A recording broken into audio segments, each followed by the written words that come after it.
Tá, estamos entrando ao vivo já. O Arthur, eu vou te passar o link pelo WhatsApp, tá? Aí você joga lá para divulgar. Passa para mim também, mano, por favor. Vou botar no grupo, então.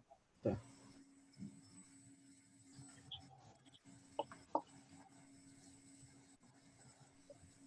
Tá, já tá ao vivo.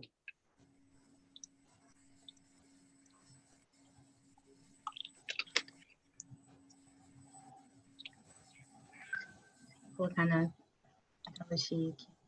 Já estão vendo a minha tela, né? Sim.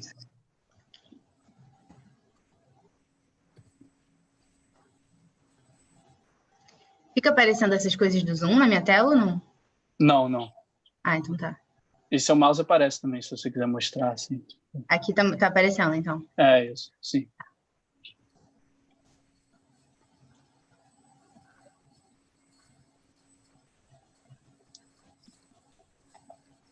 Já pegou o link aí, Arthur?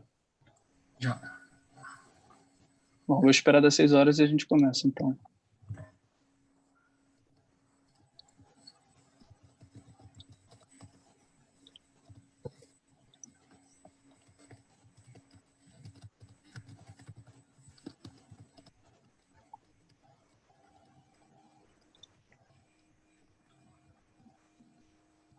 Compartilha aí para o pessoal entrar também.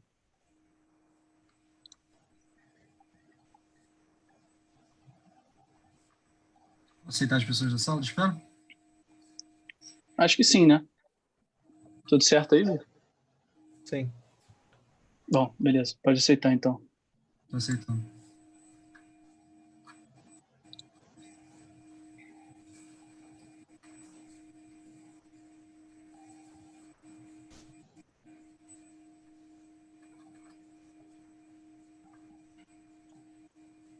Bom, vou começar, então. Olá, boa noite a todos. Bem-vindos ao 8º seminário da Iniciativa Rio Mais. Para quem não sabe, nós somos um laboratório de políticas públicas apartidário e sem fins lucrativos. A gente tem como objetivo aproximar a sociedade civil, a academia e os formuladores de políticas públicas. E nesse contexto, a gente está fazendo o nosso ciclo de seminários. Além de hoje, a gente ainda tem mais 2 terça-feiras, no mesmo horário, às 6, e a gente vai contar com a participação da Diana Moreira e do professor Cláudio Ferraz. Hoje, nossos convidados são a Beatriz Ribeiro, que é formada e mestre em Economia pela PUC-Rio e atualmente está em Washington trabalhando no Banco Mundial. E o Carlos Alberto Belchior, que é formado em Economia pela UNB, mestre pela PUC-Rio e hoje também é professor voluntário da UNB.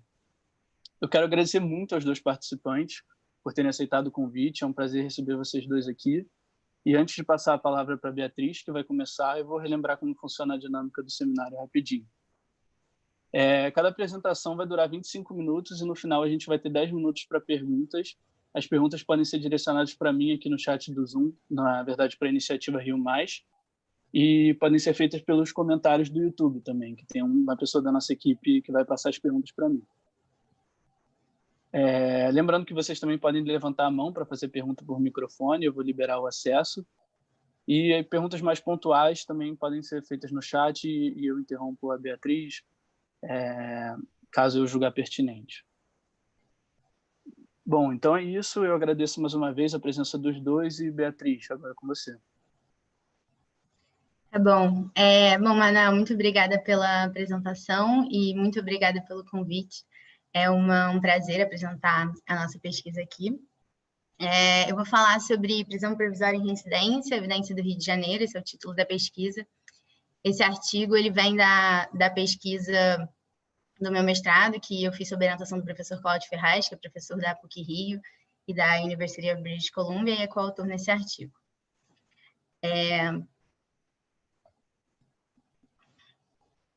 Bom, então, para começar, eu vou falar sobre alguns fatos. Imagino que todos aqui são familiarizados com a situação carcerária do Brasil, mas eu vou falar alguns fatos que motivam essa pesquisa.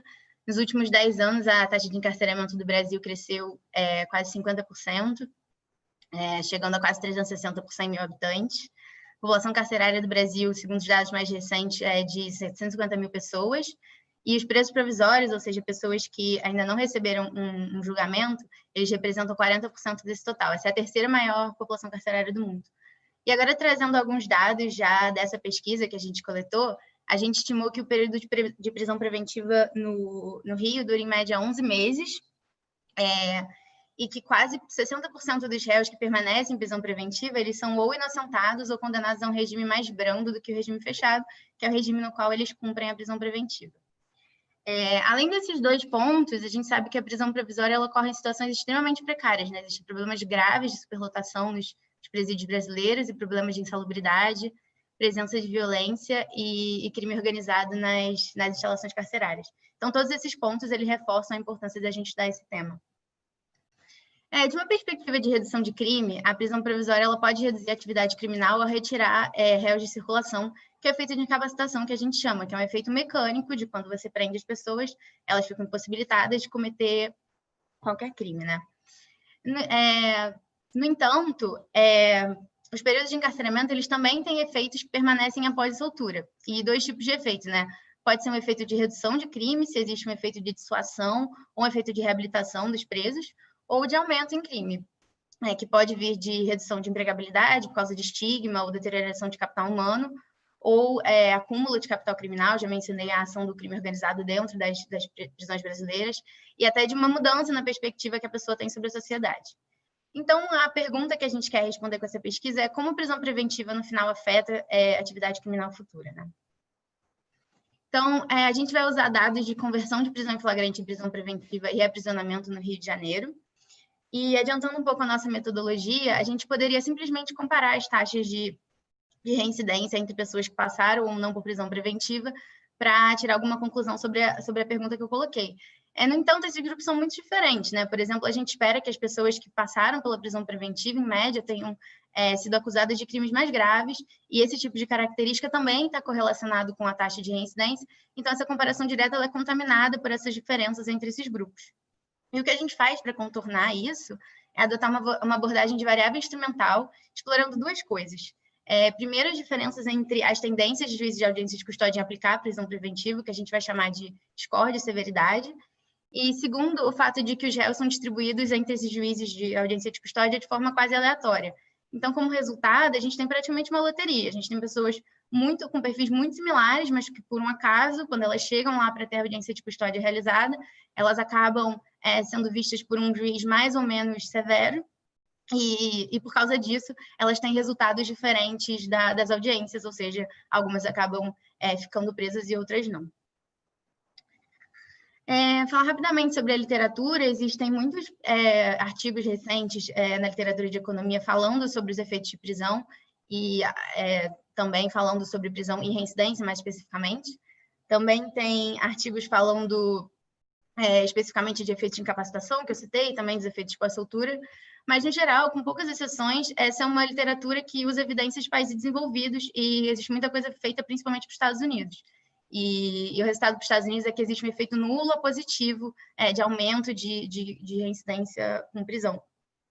A nossa contribuição é trazer uma análise de dados do Brasil, né, que é um país em desenvolvimento, tem um contexto muito diferente da Europa, Estados Unidos, e também focar em prisão preventiva, que existe pouca coisa na literatura. Bom, agora eu vou falar, eu estou falando aqui de audiência de custódia, mas não sei se está todo mundo familiar com esse termo. Vou explicar um pouco o que é o sistema de audiência de custódia. Desde 2015 existe um sistema de audiência de custódia no Rio de Janeiro. Esse diagrama aqui, ele mostra de maneira simplificada como que esse sistema funciona. Então, basicamente, existe uma prisão em flagrante, que é feita pela polícia, e essa pessoa que é presa em flagrante, ela é levada para uma audiência de custódia, ela deve ser levada o mais rápido possível, e nessa audiência de custódia vai ter um juiz que vai decidir se mantém essa pessoa presa, ou seja, se converte o que era um flagrante em uma prisão preventiva, ou se ele decide pela liberdade provisória e deixa essa pessoa aguardar o julgamento em liberdade. A gente vai usar os dados dos 2 primeiros anos dessa política, e durante esse período as audiências elas eram realizadas no Fórum do Rio de Janeiro, no centro da cidade, e tinham 4 salas de audiência disponíveis, e os réus eram alocados entre salas à medida que eles chegavam no local, que é o mecanismo de aleatorização que a gente vai explorar. Então, eu falei que era quase aleatório, porque, na verdade, dependendo do dia que esse réu ele chega lá no fórum para ter a audiência realizada, ele vai encontrar um pool um grupo de juízes disponíveis que é diferente, e a gente controla por isso na análise. Agora eu vou falar um pouco sobre os dados dessa pesquisa. Essa pesquisa usa uma base de dados bastante extensa, que combina informações de várias fontes. No artigo tem a descrição certinha de como eu cruzo cada uma dessas fontes, mas eu vou resumir aqui os conjuntos de dados principais que a gente usa, e se vocês quiserem olhar mais coisa, tem no artigo. Então, primeiro, a gente usa os dados das audiências de custódia, que esses dados eles vieram da Defensoria Pública do Rio de Janeiro, e mais especificamente de questionário que eles aplicaram a todos os réus que passaram pelas audiências, e daí a gente tira algumas características demográficas, o identificador dos juízes e o resultado da audiência.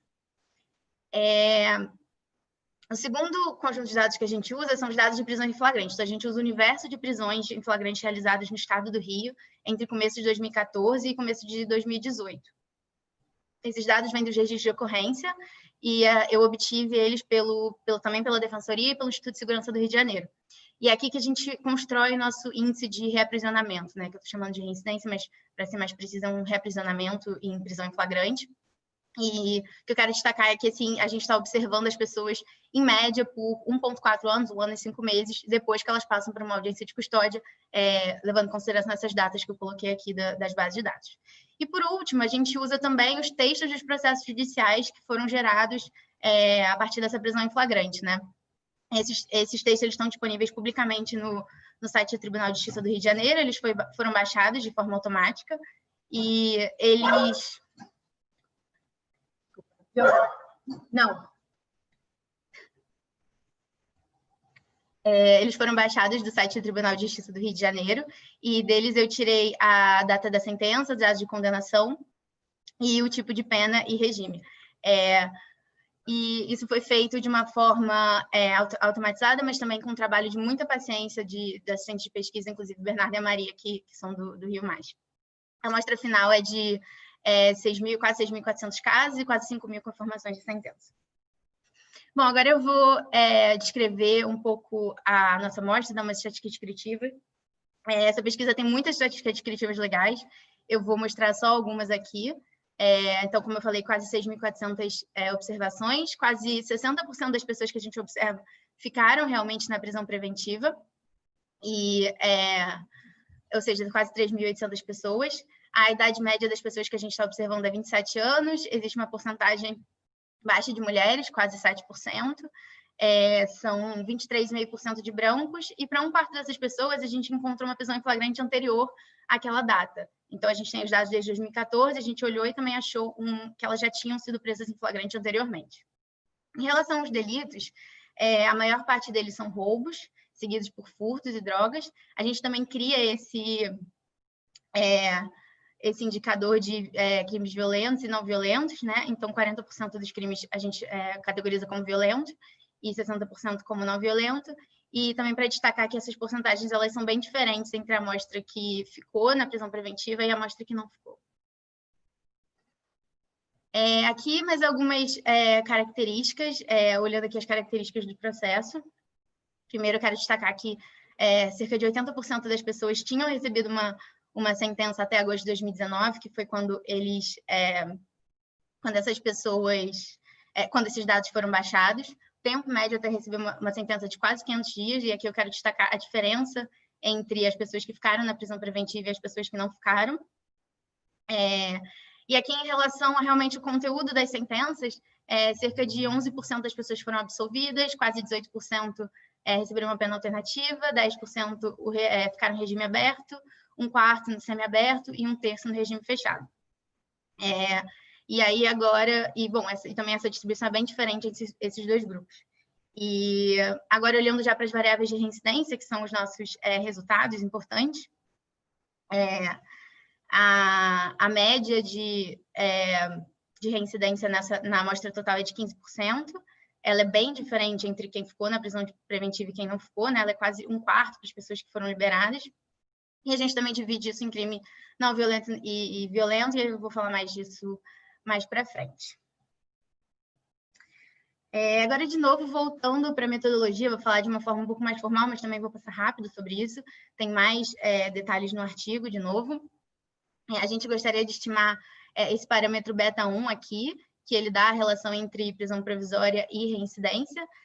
Mas a gente não pode calcular só uma correlação, como eu falei anteriormente, ou estimar isso só por mínimos quadrados ordinários, porque a gente tem aquelas diferenças, esse viés de seleção, né? Então, a gente tem diferenças entre os dois grupos, que são diferenças em características observadas e não observadas, que confundem essa análise. Então, a gente não pode fazer essa coisa mais simplificada. E, de novo, o que a gente faz para contornar esse problema de identificação é usar um instrumento para a prisão provisória, que é uma medida de severidade do juiz que foi responsável pela audiência de custódia do caso, que a gente vai chamar de score de severidade. Aqui, de novo, mais formalmente, esse é o nosso modelo de variável instrumental, é dado por essas duas equações, e o score de severidade é calculado dessa forma. Então, essa fórmula aqui, de maneira simplificada, o que ela quer dizer é que o score de severidade está relacionado com a proporção de audiências de custódia nas quais aquele juiz ele declarou, ele converteu o flagrante em prisão preventiva. Então, quanto mais ele faz isso, maior é o score de severidade que a gente dá para ele nessa base. Então, aqui para colocar alguns números, essa é a distribuição do nosso instrumento, esse histograma aqui mostra a distribuição do instrumento. Ele vai de 0,3 a 0,8, mais ou menos. O que isso quer dizer? Quer dizer que a gente tem juízes que a gente chama de pouco severos, que estão convertendo a prisão em flagrante e prisão preventiva em cerca de 30% dos casos, até juízes lá no topo da distribuição, mais severos, que fazem isso em 80% dos casos. Essa é a variação que a gente está trabalhando. E agora eu vou mostrar dois testes adicionais que a gente faz para verificar que realmente essa estratégia de identificação que a gente usa ela é válida. Primeiro é um primeiro estágio. Isso aqui eu estou dando a correlação entre o score de severidade e a variável que a gente quer instrumentalizar, que é a variável de prisão provisória. O que essas colunas mostram é que tanto sem incluir os controles como incluindo os controles, existe uma correlação muito forte entre essas duas variáveis, o que a gente precisa. E para dar um pouco mais uma intuição do que esse coeficiente aqui ele quer dizer que se uma pessoa chega para realizar uma audiência de custódia e ela é vista por um juiz que é do terceiro quartil de severidade, ao invés do primeiro quartil, isso significa que a probabilidade de que naquela audiência ele tenha a prisão em flagrante convertida em prisão preventiva, isso vai aumentar em 11 pontos percentuais, ou 18% da média de 60% que eu mostrei para vocês. O segundo teste que a gente faz é um teste de balanceamento, que a gente chama, e aqui o que a gente quer verificar é que se de fato a alocação de réus entre juízes é aleatória, que é o que a gente precisa, né? Então, aqui o que eu faço é dividir em duas subamostras, uma amostra de juízes menos severos, a amostra de réus que passaram por juízes menos severos e mais severos. Eu divido isso usando a mediana do score de severidade. E aí aqui, nas colunas 1 e 2, eu tenho as características dessa amostra, as características médias por aquelas mesmas variáveis que eu já tinha mostrado para vocês. E o que a gente vê aqui é que realmente essas duas subamostras são muito parecidas. Então, parece que não existe realmente nenhum critério muito claro, óbvio, e nenhum tipo de manipulação na alocação de réus entre juízes, que é o que a gente precisa para a nossa estratégia de identificação funcionar também. Bom, enfim, agora eu vou passar para os resultados. Essa é a nossa tabela de resultado primeiro mais genérico que eu tenho. Lembrando que eu estou olhando para um período de, em média, 1 ano e 5 meses após a audiência de custódia, dos quais, em média, 11 meses foram passados em prisão preventiva, para aqueles que tiveram que ficar na prisão preventiva. E o que eu encontro é um efeito de redução, prisão provisória reduzindo realmente a reincidência. Esse efeito é de 20 pontos percentuais. E se você comparar com a média das pessoas que estavam em liberdade, que ficaram em liberdade provisória, realmente é um efeito muito grande, um efeito de 80%. Porém, aqui, essa segunda tabela que eu quero mostrar é como que isso se decompõe em termos de severidade dos crimes, né? Então, aqui, de novo, eu tenho esse resultado o resultado total de redução de 20 pontos percentuais em reincidência, mas quando eu divido isso entre reincidência por crimes violentos e crimes não violentos, eu vejo que esse efeito de redução de crime ele está se dando todo em crimes não violentos. Aqui é basicamente furto e alguma coisa de drogas também. Mas quando a gente olha para crimes mais severos, que a maior parte é roubo, que a gente também teria que estar preocupado com esse tipo de crime, o efeito basicamente é zero, né? Tem um efeito até maior que zero, que poderia indicar algum tipo de aumento, mas ele não é estatisticamente significativo. A segunda decomposição que eu quero fazer aí é voltando àquela discussão inicial sobre efeitos de incapacitação e efeitos pós-soltura, porque, de novo, a gente está olhando um período que as pessoas parecem estar presas pela maior parte do tempo, né? Então, aqui o que a gente faz é decompor o efeito no tempo. A gente usa 230 dias porque isso é a mediana do tempo que uma pessoa que ficou em prisão preventiva permaneceu presa. Então, a gente decompõe esse efeito no tempo antes de 230 dias e depois de 230 dias. Porque a partir do momento que as pessoas começam a receber as sentenças, elas começam, como eu mostrei, muita gente é absolvida ou vai para a pena alternativa, então elas começam a sair, então começariam a se dar esses efeitos pós-soltura. E, de novo, o que essa decomposição mostra é que esse efeito de redução de crime ele é um efeito muito de curto prazo, né? Porque quando a gente olha a redução, eu vou chamar isso de curto e médio prazo, mas quando a gente olha mais para o médio prazo, esse efeito se torna maior que zero, né? Então, potencialmente de aumentar crime, aqui também não é estatisticamente significativo. Mas, de novo, assim, como esperado, parece que esse efeito de redução que a gente está encontrando é um efeito que vem que vem totalmente do mecanismo de incapacitação, que é esse efeito mais mecânico de deixar as pessoas presas fora de circulação e elas não podem cometer crimes. Aí agora eu vou combinar essas duas últimas análises que eu fiz. Então, eu estou dividindo em reincidência de curto e médio prazo, que eu chamei, e também entre violento e não violento, nos dois casos. E aqui o que eu quero chamar a atenção é que esse efeito de médio prazo e de potencialmente aumentar crime, quando você olha só para crime violento, ele realmente é um efeito de aumento, porque ele se torna estatisticamente significativo. E o que quer dizer é que, assim, aquele efeito total que eu estimei de uma queda de 20 pontos percentuais em reincidência, aqui a gente parece que a gente consegue decompor ele, pelo menos é o que esses resultados sugerem, entre um efeito de curto prazo de redução de crimes não violentos e um efeito no sentido contrário, né? Realmente de aumento de crime no médio prazo para crimes violentos. Então, tem esses dois efeitos que parcialmente se anulam, mas o efeito líquido ainda continua sendo um efeito de redução, pelo menos nesse período que a gente está olhando. Bom, agora explorando um pouco o que a gente tem em características demográficas dessas pessoas, né? Eu vou mostrar dois tipos de decomposição em subamostras para entender as diferenças dos efeitos nessas subamostras. Primeiro aqui eu estou dividindo entre brancos e não brancos. Então, no painel A eu tenho de novo o resultado para a amostra completa, no painel B só para brancos e no painel C para não brancos. Então, primeiro, o efeito total, aquela queda de 20 pontos percentuais, a gente vê que ela é muito mais forte para os brancos do que para os negros, né? A primeira coisa que eu quero notar aqui. E a segunda coisa que eu quero mostrar é que quando você olha para a reincidência total em crimes violentos, a gente vê um efeito positivo, um efeito de aumento, né? Um efeito maior que zero para os não brancos, enquanto para os brancos é basicamente um zero estatisticamente, mas a gente ainda vê algum efeito negativo. Segunda decomposição que eu quero mostrar é por idade, segunda e última, não vou mostrar mais nenhuma outra, mas aqui a gente decompõe segunda mediana da nossa amostra, que é de 24 anos, então, de novo, o painel A, a amostra completa, painel B, só as pessoas que têm 24 anos ou menos, e painel C, as pessoas que têm mais de 24 anos. Então, aqui aqui a gente já não vê tanta diferença, talvez aqui que realmente, para os crimes não violentos, esse efeito parece ser bem mais forte nas pessoas mais novas. Então, são dois tipos de heterogeneidade que eu queria mostrar para vocês. Por último, esse aqui é a última tabela de resultado que eu vou mostrar. A gente está olhando para as variáveis do processo judicial. Então, como eu já tinha adiantado lá nas estatísticas descritivas, realmente as sentenças das pessoas que passam pela prisão preventiva, elas saem muito mais rápido. E aí aqui eu mostro isso de uma maneira mais formal nesse resultado.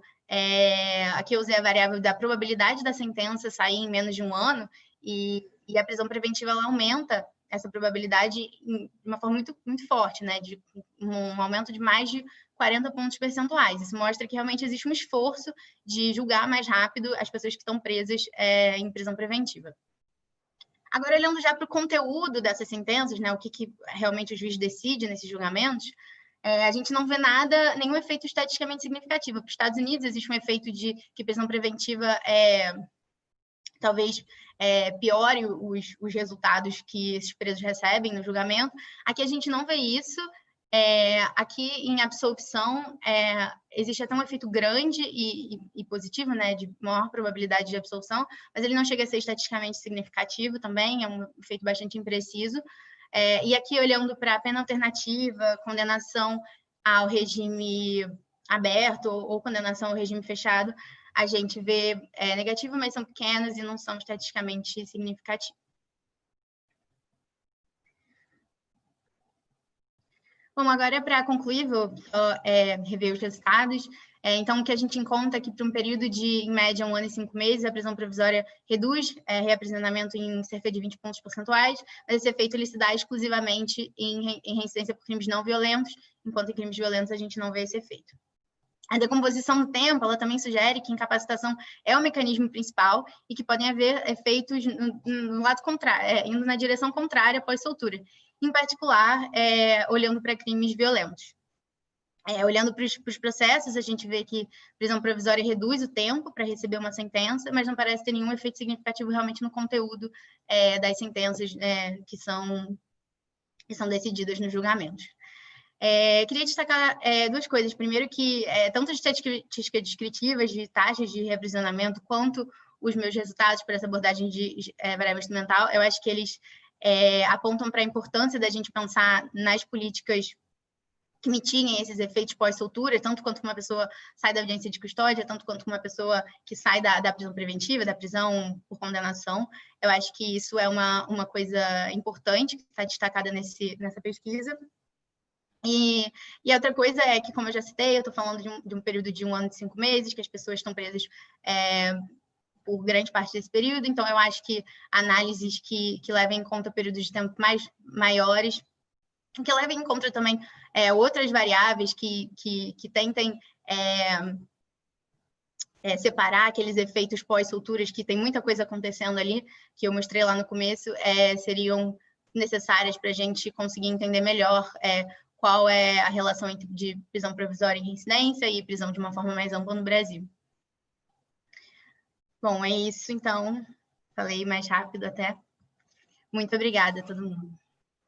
Legal, Bia. Eu que agradeço.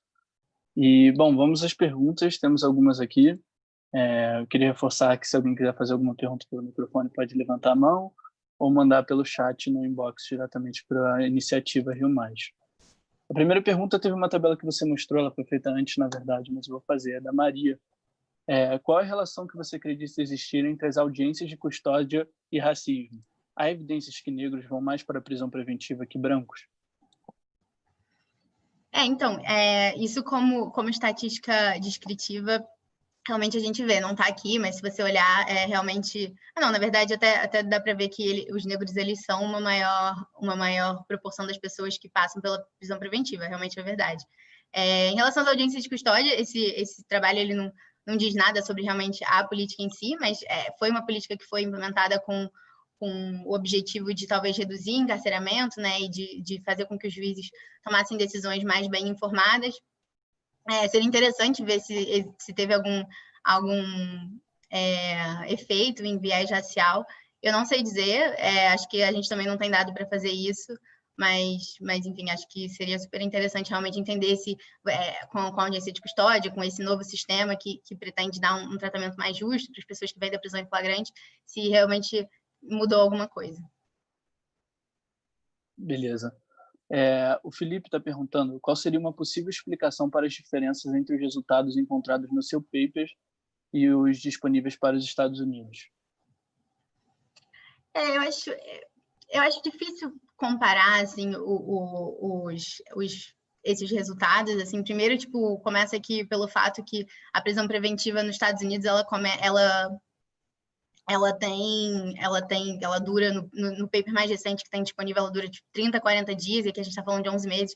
Então, são contextos muito diferentes, assim, mas eu acho que se esse efeito negativo que eu encontro perdura no longo prazo, que eu não sei se é muito plausível dados os efeitos de médio prazo assim, que eu encontro, então, assim, conjecturando, a gente poderia dizer que existe um efeito de dissuasão, né?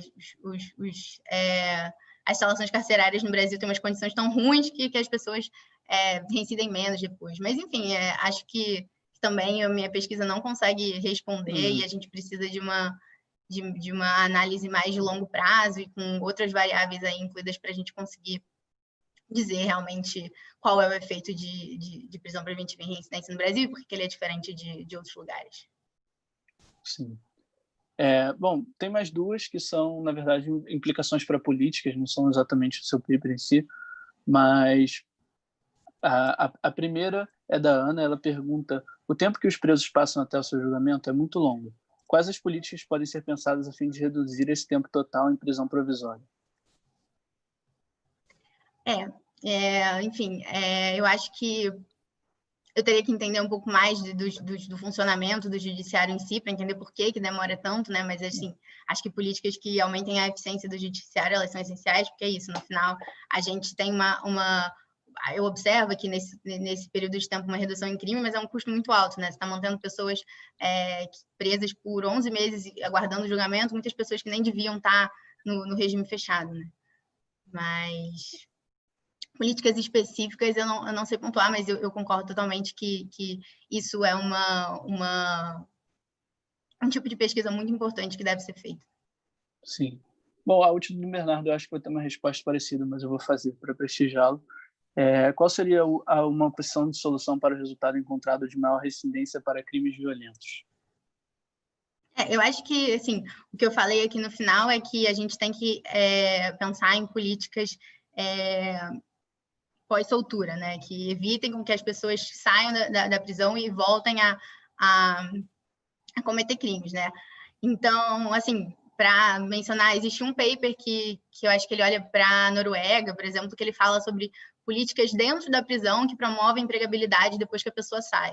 E aí eles até mostram que nesse contexto específico, a prisão reduz a reincidência por um efeito de mercado de trabalho, que é uma coisa, por exemplo, a se pensar e que enfim, já tem efeitos bons documentados na literatura. Bom, legal. Até agora foi isso de pergunta. Se ninguém tiver mais nenhuma, eu acho que podemos passar para o Carlos. Tá bom, muito obrigada. Bom, o chat continua aberto também. Se alguém fizer mais alguma pergunta, a gente retoma no final. Ok. Eu que agradeço, Beatriz.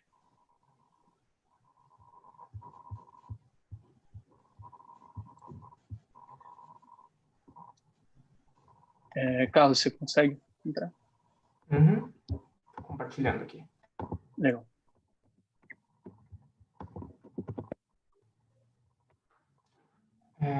Olá, gente. Boa noite.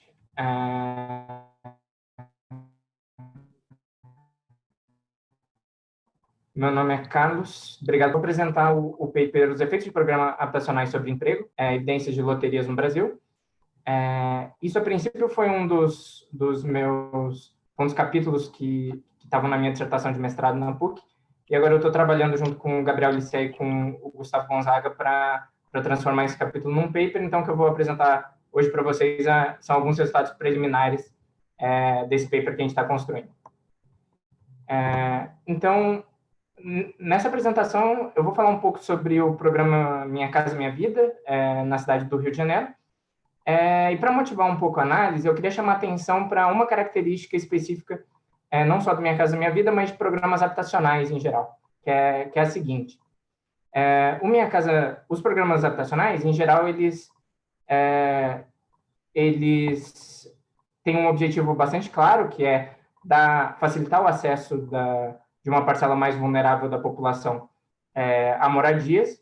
Só que, na medida em que eles influenciam aonde as pessoas moram e, portanto, com quem elas convivem, o acesso desses indivíduos beneficiários a mercado de trabalho, saúde, é muito comum que esses programas habitacionais tenham efeitos de segunda ordem, digamos, sobre outras dimensões importantes da vida dos indivíduos. Então, é plausível que os programas habitacionais afetem o acesso desses indivíduos à saúde, à educação.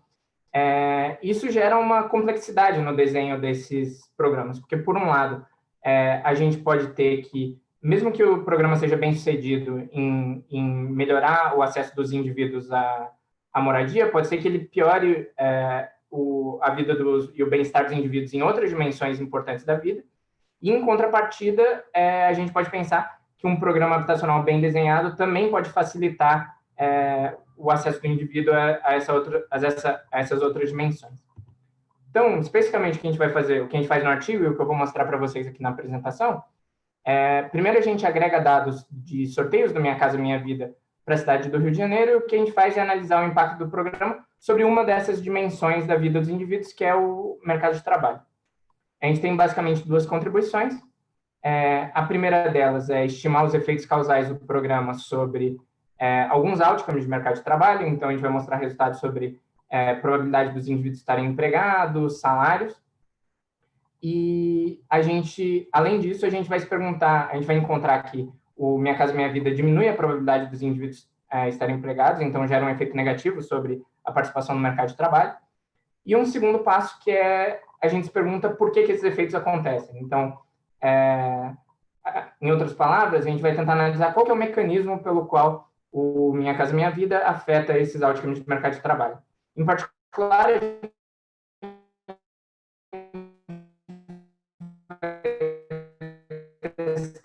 eu vou mostrar para vocês dois métodos que eu vou discutir logo mais, que é a ideia de neighborhood effects, ou efeito de vizinhança.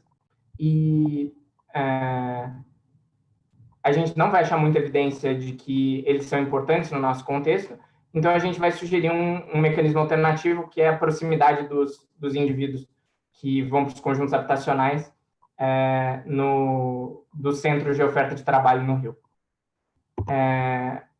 Bom, então, como é que esse nosso trabalho se posiciona na literatura? Qual que é a contribuição dele? Primeiro, já tem uma literatura razoável, bastante consolidada, sobre o impacto de programas habitacionais sobre o emprego.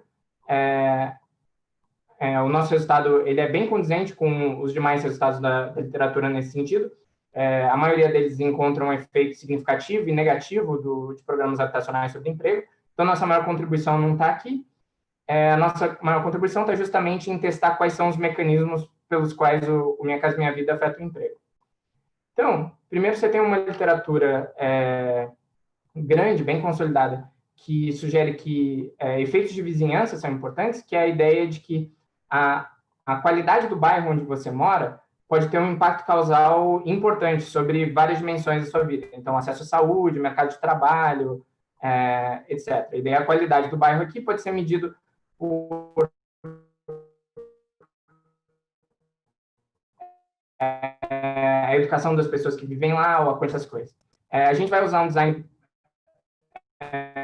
bem interessante que ocorreu com Minha Casa Minha Vida no Rio. Para testar isso, a gente não, ao contrário da literatura anterior, a gente não acha muita evidência disso. Então, a nossa maior contribuição está justamente em testar essa hipótese e sugerir um mecanismo alternativo, que é o que a gente vai sugerir, que o mais importante para explicar esses resultados é a distância que os indivíduos estão dos centros de oferta de trabalho. Bom, então deixa eu descrever brevemente aqui um pouco do Minha Casa Minha Vida. Ele tem várias faixas, a gente vai analisar a chamada faixa 1 do programa, que atende a indivíduos mais vulneráveis. Você precisa atender algumas condições para poder ter acesso aos benefícios. Você precisa ser maior de 18 anos, ter uma renda mensal menor que R$ 1.600, algumas coisas do tipo. E você tem benefícios que são consideráveis. Assim. No caso da faixa 1 do programa, os indivíduos basicamente ganham uma casa. O governo construiu casas em conjuntos habitacionais e os beneficiários recebem essa casa com 90% a 95% do custo dela subsidiado. Então, é um benefício bastante considerável. E essas casas foram construídas, no caso do Rio, são apartamentos, em conjuntos habitacionais, e a alocação dessas casas, a forma como ela foi feita no município, vai ser super importante para a nossa análise empírica. O que aconteceu foi o seguinte: para a população geral, que é a população que atende todas essas condições, as casas foram alocadas para os indivíduos via sorteio, o que vai facilitar bastante a nossa análise empírica. E, além disso, uma característica super interessante é a seguinte, que os sorteios foram acontecendo conforme as casas, os conjuntos habitacionais ficavam prontos. Então, é muito comum que um sorteio englobasse mais de um conjunto habitacional simultaneamente. Então, o sorteio acontecia, alguns indivíduos eram sorteados para receber as casas, E no começo do programa, lá em 2012, as pessoas que eram sorteadas tinham uma série de conjuntos habitacionais disponíveis, que tinham ficado prontos, e as pessoas podiam, meio que por ordem de chegada, escolhendo quais conjuntos habitacionais elas iriam. Isso gerou um problema, uma dificuldade para a burocracia municipal de manejar isso. Então, a partir de 2015, eles passaram a simultaneamente sortear os indivíduos que eram beneficiados, então os indivíduos que recebiam as casas, e simultaneamente para que conjunto habitacional eles iriam. Então, é super interessante que no nosso contexto a gente tem uma variação aleatória, tanto em quais indivíduos são beneficiados, quanto uma variação aleatória em que bairro esses indivíduos recebem a casa. E a gente vai usar ambas essas coisas para a nossa análise empírica. Então, deixa eu descrever brevemente aqui os dados que a gente usa no trabalho. A base de dados principal é uma base de dados dos sorteios do Minha Casa Minha Vida. A gente usa 2 sorteios que aconteceram no comecinho de 2015, e nesses dados a gente tem todos os participantes do sorteio, todo mundo que era elegível para receber o programa, os indivíduos que foram sorteados e os indivíduos que a gente chama de tratados, que são aqueles que efetivamente chegaram a aceitar o programa e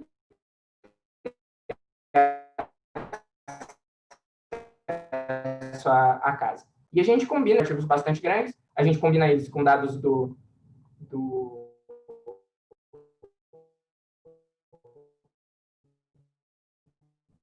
Cadastro Único de Programas Sociais. Os dados do Cadastro Único nos dão algumas características socioeconômicas desses indivíduos e algumas características familiares, e os dados da RAIS nos dão características para o universo do mercado de trabalho formal dessas pessoas. E a gente, de forma complementar, também usa alguns dados do censo para ter características sociodemográficas dos bairros para onde esses conjuntos habitacionais estavam sendo construídos.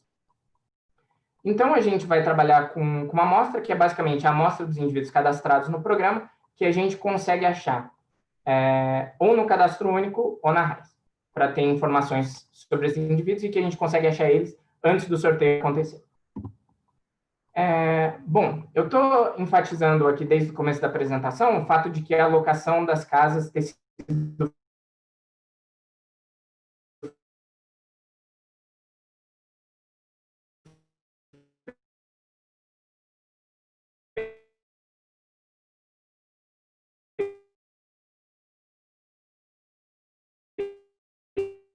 feita via...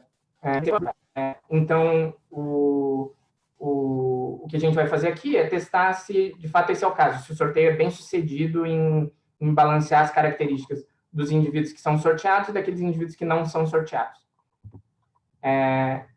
Então, na primeira coluna aqui dessa tabela, a gente tem a média para o grupo de controle de algumas variáveis de interesse. Então, aproximadamente metade da nossa amostra composta por homens, aproximadamente metade por indivíduos brancos. Os indivíduos têm cerca de 36 anos de idade em média, mais ou menos 2/3 estavam no mercado de trabalho formal antes do sorteio, e condicional os indivíduos que estavam no mercado de trabalho, eles ganham cerca de R$ 1.300. Então, isso é mais ou menos a cara da amostra com que a gente está trabalhando. E nessa segunda coluna, a gente apresenta a diferença dessas variáveis do grupo sorteado em relação ao grupo de controle. E a gente pode ver que isso parece estar bem alinhado com o que a gente esperaria. As diferenças do grupo sorteado e não sorteado são bastante pequenas, e todas as diferenças apresentadas aqui são estatisticamente não significantes. Bom, e dado que a gente tem um grupo de sorteado e não sorteado que é balanceado antes do sorteio acontecer, a nossa metodologia empírica para estimar os efeitos causais do programa vai ser bastante simples. A primeira metodologia vai ser simplesmente rodar essa regressão, que de forma simplificada é basicamente comparar a média das variáveis de interesse para o grupo sorteado e não sorteado. E essa diferença de médias vai dar o impacto causal do programa sobre a variável de interesse. A gente também vai considerar uma segunda metodologia de variáveis instrumentais, que leva em consideração o fato de que, por diversas razões, nem todos os indivíduos que são sorteados, de fato, acabam recebendo a casa. Então, a gente vai ter essa segunda metodologia que vai levar em consideração esse fato e considerar o impacto sobre os indivíduos que efetivamente recebem o programa. Quais que vão ser as nossas variáveis de interesse? Basicamente vão ser 3. A gente vai ter 2 variáveis de emprego formal. Uma é uma variável binária, se o indivíduo estava empregado no mercado de trabalho formal ou não, e uma segunda variável de quantos meses durante o ano esse indivíduo estava empregado, e também os salários dos indivíduos que estavam empregados. Como eu mencionei anteriormente, os sorteios acontecem em 2015, então a gente vai pegar dados para 2016, 17 e 18, e estimar os resultados nesse horizonte de tempo. Então, essa tabela basicamente resume os impactos do programa sobre o mercado de trabalho. As 2 primeiras colunas basicamente só comparam a média das variáveis de interesse para o grupo sorteado e não sorteado, e a segunda, a terceira, o fato de que nem todos os indivíduos sorteados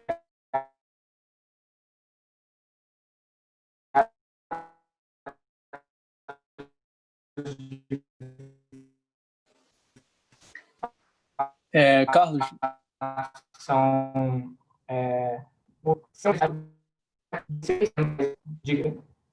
não, é só porque travou agora a sua internet nessa última tabela, na tabela 2. Você pode dar uma repetida, por favor? Carlos?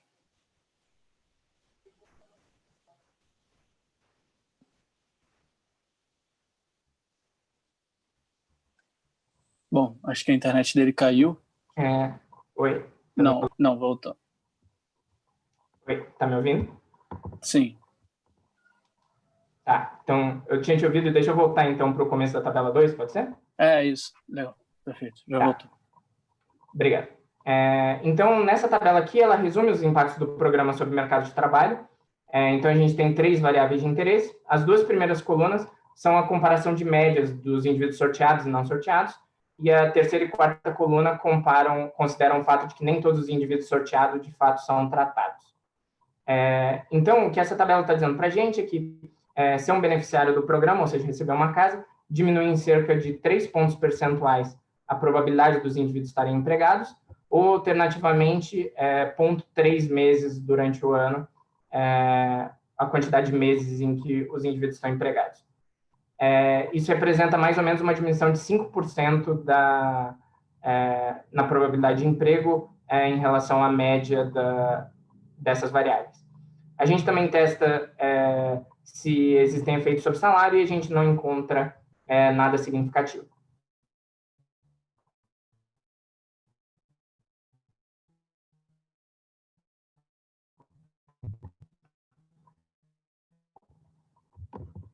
Programa sobre o mercado de trabalho, que explicam a relação do programa habitacional com as variáveis de mercado de trabalho.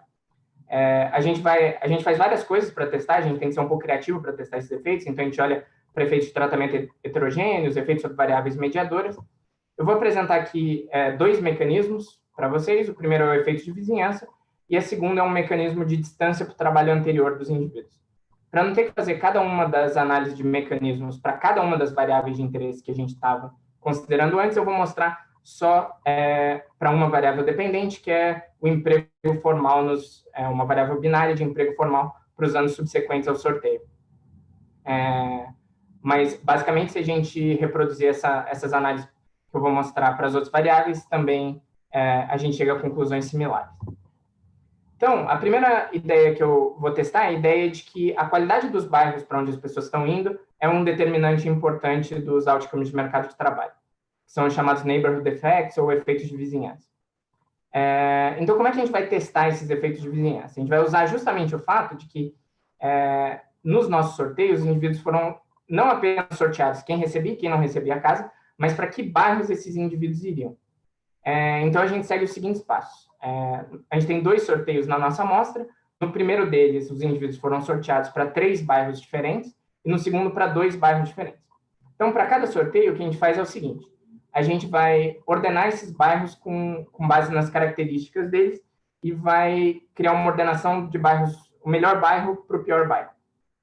E daí o teste dos efeitos de vizinhança ele é super intuitivo, que tentar comparar. A nossa hipótese dos neighborhood effects é de que os indivíduos que foram sorteados para bairros melhores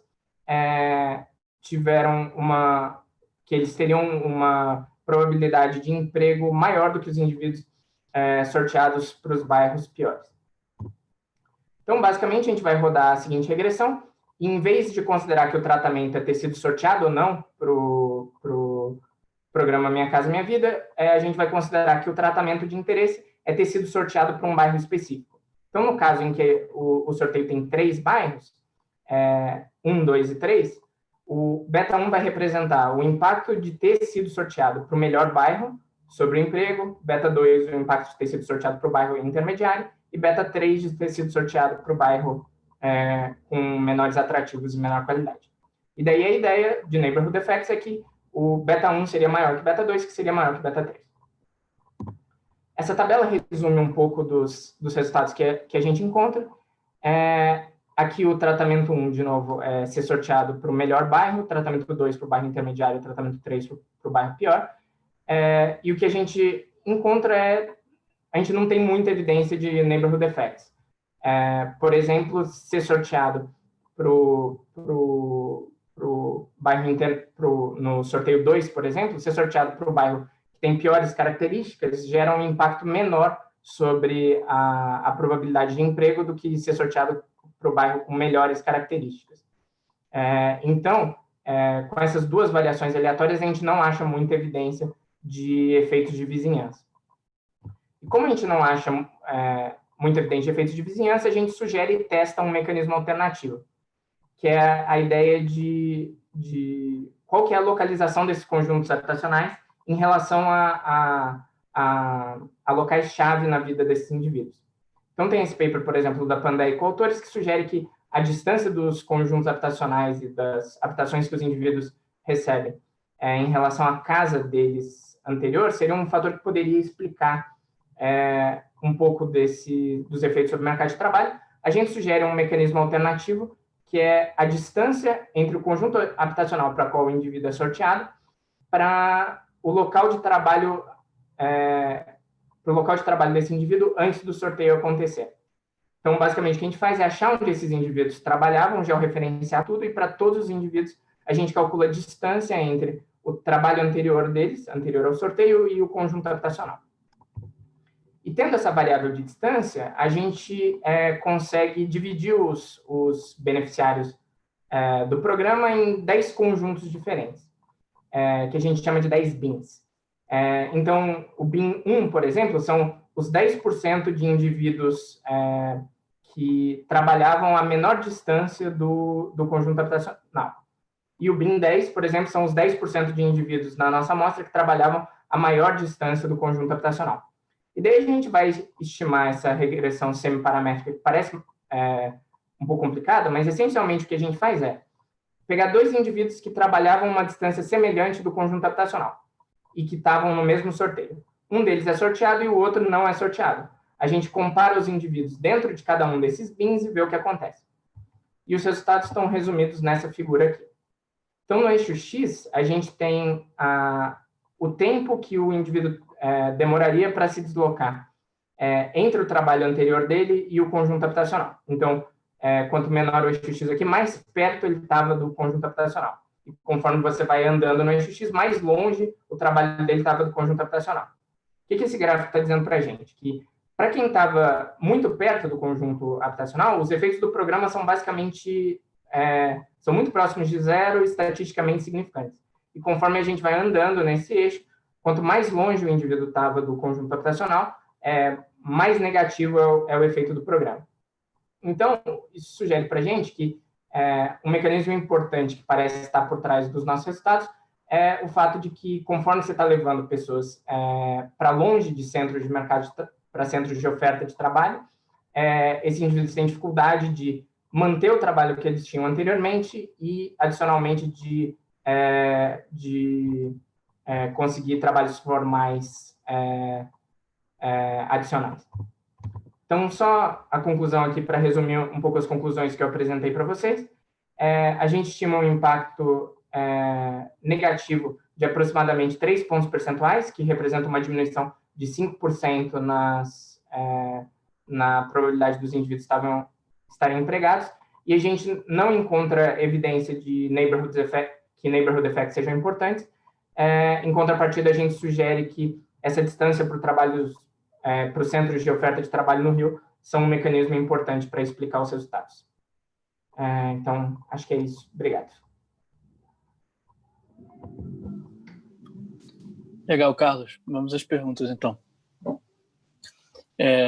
O Lucas Varbar perguntou se vocês consideram o nível de mobilidade urbana ou de transporte público, e se não incluem, se é porque há falta de dados, ou se é irrelevante, ou se você pensa em incluir. Então, a gente inclui isso de maneira meio implícita da seguinte maneira. Ao calcular nesse gráfico aqui, a gente considera não necessariamente a distância para o trabalho anterior, mas o tempo de locomoção dos indivíduos. Então, aqui considera-se que, por exemplo, a distância pode não ser tão grande, mas que a locomoção seja difícil. Mas acho que a dificuldade, por exemplo, você ter um transporte público eficiente, eu acho que é um dos resultados que pode explicar isso daqui, que é muito difícil se você por exemplo, foi sorteado para um conjunto habitacional na zona leste do Rio de Janeiro e tem um trabalho no centro, dadas as condições de transporte urbano, conseguir manter essas duas coisas. Então, a gente considera isso implicitamente, mas é uma das coisas que está na nossa cabeça que explica esse nosso resultado. A Maria Joaquim quer fazer uma pergunta pelo microfone. Vou abrir o microfone para ela. Tá dando para me ouvir? Sim, Maria. Então, vou fazer a pergunta. Você chegou a dar uma olhada em efeitos diferenciais por gênero? Cheguei. Deixa eu mostrar aqui. Então, o efeito tem efeitos negativos significantes em ambos, mas o efeito é mais negativo para homens. Para homens, né? É porque eu achava... Tem uma evidência anedotal que eu já tinha lido em um livro, eu achava interessante, é que um dos possíveis efeitos negativos do Minha Casa Minha Vida é porque você tirava essas pessoas de uma rede de vizinhanças que ela vivia antes, e que normalmente quem vivia, por exemplo, nas favelas, eram também parte da família delas. Então, por exemplo, no caso das mulheres, isso era muito importante, porque como a gente tem um sistema de creches muito ruim, de alguma forma elas deixavam os filhos com algum familiar ou algum vizinho que elas confiavam e poderiam trabalhar. Então, se eu não me engano, na verdade, isso não é um estudo de economia, mas que foi feito pela London School of Economics, eu acho que, enfim, era uma série de entrevistas com beneficiários do Minha Casa Minha Vida, em que mostravam que algumas mulheres tiveram essa dificuldade, né, com relação a isso. Eu acho que é interessante, talvez, esse efeito de vizinhança, só que, por uma outra via, né? De que, de alguma forma, você tirar elas daquele ambiente das comunidades, até que era mais perto de onde elas trabalhavam antes, também pode afetar nesse sentido. Sim, ótima pergunta. Tem esse paper da Rohini Pandey e coautoras, que eu menciono aqui, que a ideia, o que ela mostra no artigo é basicamente o que você falou, ipsis literis. Assim, ela olha para a Índia, para um programa habitacional na Índia, que justamente rompeu esses networks assim, que as pessoas tinham, a proximidade da família, etc. E daí elas combinam alguns métodos quantitativos com entrevistas mesmo, e elas argumentam que o programa habitacional tem um pouco de efeitos negativos justamente por esse fato, que você está meio rompendo as redes familiares. O que a gente já fez, que a gente tentando trazer essa explicação para o nosso contexto, tentar fazer um exercício semelhante ao que a gente fez aqui para a distância do trabalho anterior e olhar para a distância da casa anterior. Então, tentar a ideia de que se você morava numa comunidade que era próxima do conjunto habitacional, as suas networks estariam mantidas e etc., mas se você morava numa comunidade, sei lá, na Zona Sul, e daí você foi para a Zona Leste, isso estaria rompido. A gente não acha nada muito interessante assim nesse tipo de heterogeneidade. Mas é certamente uma coisa que é bem possível que a gente não necessariamente consiga captar diretamente nos dados ou com uma metodologia empírica, mas que, de fato, seja um fator importante para explicar os resultados.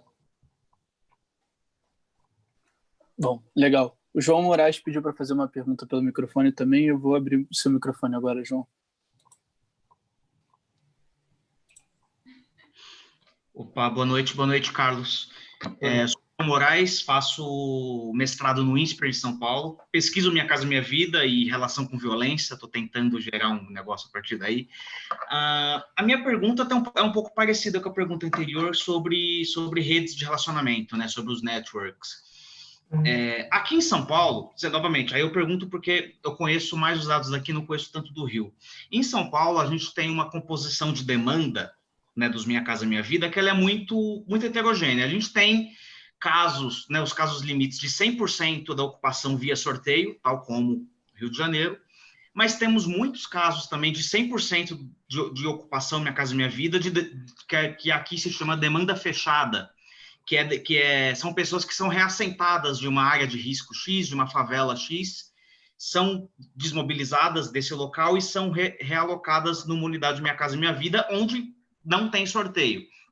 E tem vários outros casos de ocupação híbrida. Então, metade sorteio, metade demanda fechada e etc. Aí tem uma primeira pergunta, que é se essa heterogeneidade existe no Rio de Janeiro, e se existir, o quanto que vocês viram e o quanto que isso pode oferecer uma oportunidade para a gente captar essa manutenção de vínculos pré-existentes, né? Tanto com o bairro quanto com os vizinhos, que é o que acontece aqui em São Paulo, né? Quando alguém é desmobilizado da favela, a realocação é feita numa Minha Casa Minha Vida no bairro ou nas proximidades do bairro e com as mesmas pessoas. Então, se isso tem também no Rio de Janeiro. E uma outra pergunta mais direta é como que vocês obtêm os dados da moradia anterior dos beneficiários do Minha Casa Minha Vida no Rio de Janeiro? Vou começar pela primeira. Então, você tem isso no Rio, então o Minha Casa Minha Vida foi muito utilizado para reassentar pessoas que estavam em situação de alguma vulnerabilidade ou de risco em favelas, por exemplo. Isso aconteceu bastante. Só que aqui no Rio, não estou no Rio, mas no Rio, os conjuntos habitacionais eles ficaram em grande medida separados. Você tem poucos casos de ocupação híbrida, que você chamou. Então, tinha alguns conjuntos habitacionais que foram dedicados totalmente para assentamentos e alguns que foram dedicados só para sorteio. Eu acho que a ideia de olhar para a manutenção desses vínculos, olhando para quem foi reassentado sem ser por sorteio, é bem interessante, é bem legal. A dificuldade que se põe é justamente que você não tem um grupo de controle fácil à disposição, né? Claro. Como a gente tem para as pessoas de sorteio. Mas realmente a ideia de que você está dando um tratamento diferente, um tratamento no sentido do programa, né? Para as pessoas que simplesmente estão sorteadas e, portanto, vão para uma comunidade nova, com pessoas que elas não conhecem, possivelmente para um lugar longe, e para pessoas que são reassentadas, e, portanto, você mantém em alguma medida a comunidade ali, eu acho que é bem interessante. Mas teria essa dificuldade, a gente não trata nada assim, pelo menos até agora, com dados que não sejam de sorteio. E sobre a moradia anterior, né, o que a gente faz é o seguinte: a gente pega os dados dos sorteios e combina eles com o cadastro único. Então, a gente não consegue achar todo mundo no cadastro único antes do sorteio acontecer, mas a gente consegue achar bastante gente. Então, para essa subamostra, uma das coisas que você tem nos dados identificados do cadastro único é onde esse indivíduo morava. Então, a gente também consegue georreferenciar onde é que esses indivíduos moravam e fazer essa análise por distância de moradias. Não, legal. Só estressando um pouco esse último ponto, que eu já vi uma crítica nesse sentido de usar CAD único, e, claro, compreendendo de que talvez seja a melhor alternativa disponível, mas uma fragilidade possível é que esse público, né, atendido por política habitacional, dessa faixa 1, ele é um público muito... Ele muda muito de casa, né? Ele tá em moradia quase que permanentemente provisórias. Claro que tem uma parcela das pessoas que criam os vínculos com os bairros, e aí vale o ponto da pergunta anterior, né, de como que isso pode prejudicar esse acesso ao emprego, mas tem muita gente também que está constantemente mudando de casa, e aí, então, esse dado do CAD único, ele pode perder uma certa confiabilidade por conta disso, que você nunca sabe o quanto que você pode confiar naquele dado, o quanto que aquele dado, de fato, reflete a situação locacional da pessoa, dado que ela muda constantemente. Eu só queria ver se você conhece essa crítica, se você tem alguma coisa a dizer.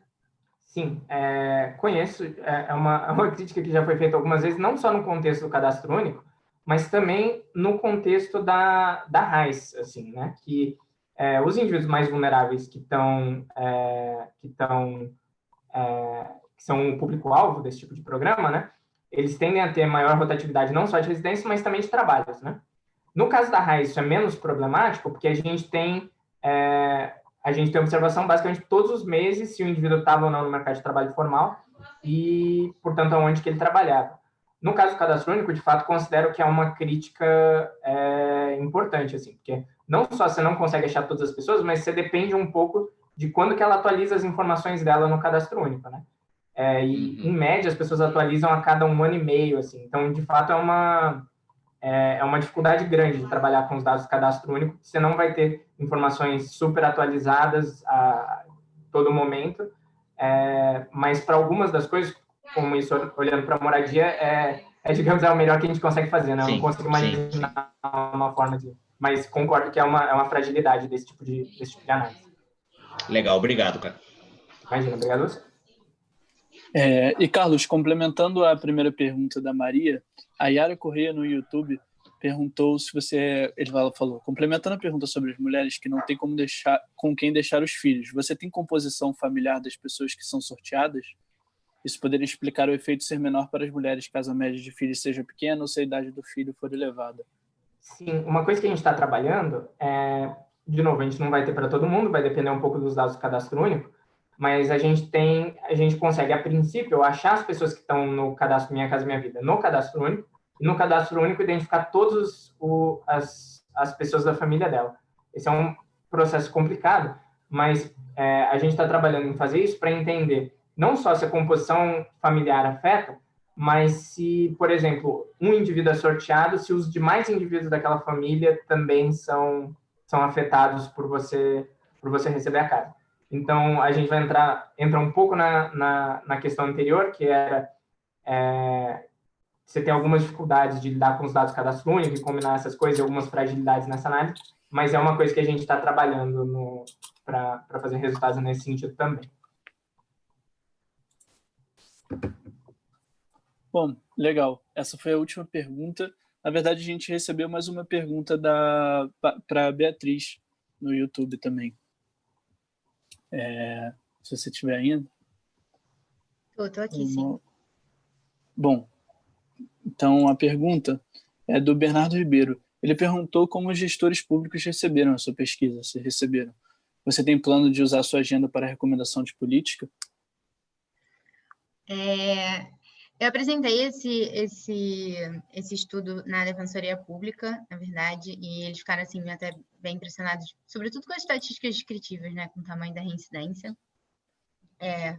Mas, enfim, foi bem recebido, porque, enfim, eles acharam importante esse trabalho de dados e o fato de eu ter cruzado bases internas deles, uma análise que, enfim, eles poderiam ter feito já. Acharam interessante, mas acho que em termos de recomendação política, acho que a minha pesquisa sozinha, ela não é capaz de dar uma recomendação muito clara sobre política carcerária por causa daquelas ressalvas que eu fiz de ser um período de tempo mais curto, não estou olhando para efeitos de longo prazo, e também se a gente pensar numa análise de custo-benefício de prisão, né, eu estou olhando só, eu estou fornecendo um parâmetro que é o benefício de redução de crime de curto prazo, né? Que é o efeito líquido que eu estou estimando, e a gente tem que pensar no custo também, que está relacionado com essa redução de crime.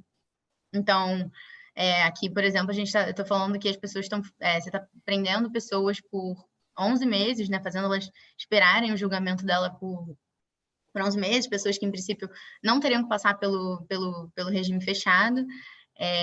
Enfim, o custo financeiro de você manter pessoas presas e tal. Então, acho que eu acho que assim, eu forneço alguns parâmetros para uma análise mais completa de custo-benefício, mas a minha pesquisa sozinha, eu não acho que ela seja suficiente para dar uma recomendação muito clara de política de encarceramento. Bom, então é isso. Nós ficamos por aqui. Eu queria agradecer de novo a Beatriz Ribeiro e ao Carlos Belchior pela presença, por terem aceitado o convite. Muito legal, foi muito bacana. Eu quero agradecimento em nome de toda a iniciativa. E eu queria frisar que na terça que vem a gente vai receber a Diana e na semana seguinte o Cláudio Ferraz, no mesmo horário, às 6. Em outra linha de ação, a gente está fazendo entrevistas com os pré-candidatos à Prefeitura do Rio. Tem acontecido uma live no Instagram todas as noites, praticamente todas as noites, às 7 horas. O calendário completo está na nossa rede social. Então, eu agradeço a presença de todo mundo e ficamos por aqui. Muito obrigada.